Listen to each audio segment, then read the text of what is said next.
যুদ্ধবিরতির আলোচনার মধ্যেই রাফায় বেশ কয়েকবার হামলা চালিয়েছে ইসরায়েলি সেনারা।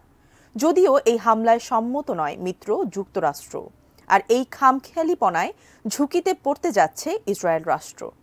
কেননা ইরান চুপ করে বসে থাকবে না। এরই মধ্যে দেশটি জানিয়েছে ইসরায়েল বেশি বাড়াবাড়ি করলে পারমাণবিক বোমা বানানো ছাড়া কোনো উপায় থাকবে না তাদের। এই হুমকির পর নড়ে চড়ে বসেছে ইসরায়েলের মিত্ররাও।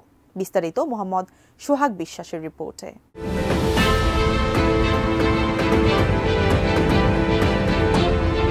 ইরানে ইসরায়েলের হামলা।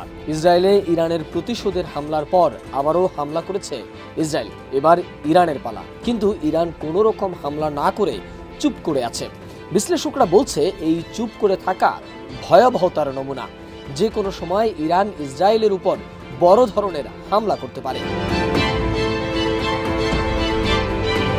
এর মধ্যে ইরানের সর্বোচ্চ নেতা আয়াতুল্লাহ আলী খামেনির উপদেষ্টা কামাল খারাজি দেশটির পারমাণবিক উচ্চাকাঙ্ক্ষা নিয়ে বিশ্বের উদ্বেগকে আরও বাড়িয়ে দিয়েছে।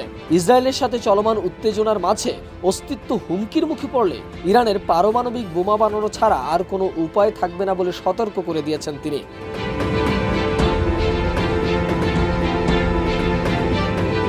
দেশটির পারমাণবিক মতবাদে পরিবর্তন আনার ইঙ্গিতও দিয়েছেন কামাল খারাজি। তিনি বলেছেন, যদি ইরানের অস্তিত্ব ইসরায়েলের দ্বারা হুমকির মুখে পড়ে তাহলে ইরান পারমাণবিক মতবাদে পরিবর্তন আনবে।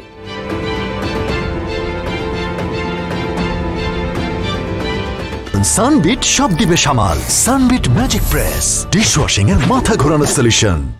গত এপ্রিলের শুরুর দিকে সিরিয়ার রাজধানী দামেস্কে ইরানের দূতাবাসে বোমা হামলার প্রতিক্রিয়ায় ইসরায়েলের ভূখণ্ডে সরাসরি লক্ষ্য বানিয়ে শত শত বিস্ফোরক ড্রোন ও ক্ষেপণাস্ত্র হামলা চালায় তেহরান। এই হামলা পাল্টা হামলার ঘটনায় আঞ্চলিক চিরশত্রু ইরান ও ইসরায়েলের মাঝে উত্তেজনা প্রায় যুদ্ধের দ্বার প্রান্তে পৌঁছায়।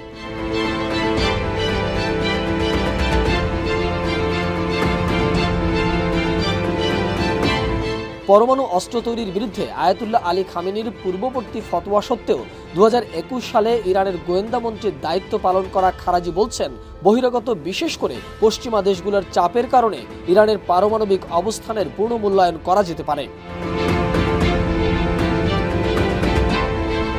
তিনি বলেন, ইরানের পারমাণবিক স্থাপনায় ইহুদিবাদী শাসকদের আক্রমণ হলে আমাদের প্রতিরোধ ক্ষমতাও পরিবর্তিত হবে। ইরান ইসরায়েলের এমন উত্তেজনাকর পরিস্থিতিতে আন্তর্জাতিক পরমাণু শক্তি সংস্থার সাথে তেহরানের যুক্ত হওয়ার প্রচেষ্টায় মিশ্র ফল দেখা গেছে। ইরানের পারমাণবিক কর্মকর্তাদের সাথে IAEA প্রতিনিধিদের আলোচনাকে ইতিবাচক এবং ফলপ্রসূ হিসাবে বর্ণনা করা হলেও বাস্তব অগ্রগতি অধরা রয়ে গেছে। IAEA এর প্রধান রাফায়েল গ্রোসি ইরানের পারমাণবিক কর্মকাণ্ডের বিষয়ে উদ্বেগ মোকাবেলায় দৃঢ় পদক্ষেপের গুরুত্ব তুলে ধরেছেন। একই সঙ্গে এই বিষয়ে ইরান যথাযথ সহযোগিতা না করায় হতাশা প্রকাশ করেছেন তিনি।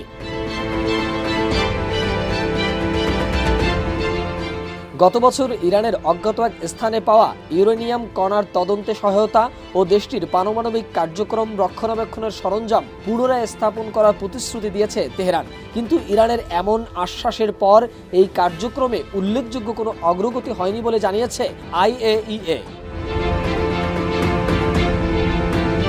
মোহাম্মদ সোহাগ বিশ্বাস, ডেস্ক রিপোর্ট, ATN নিউজ।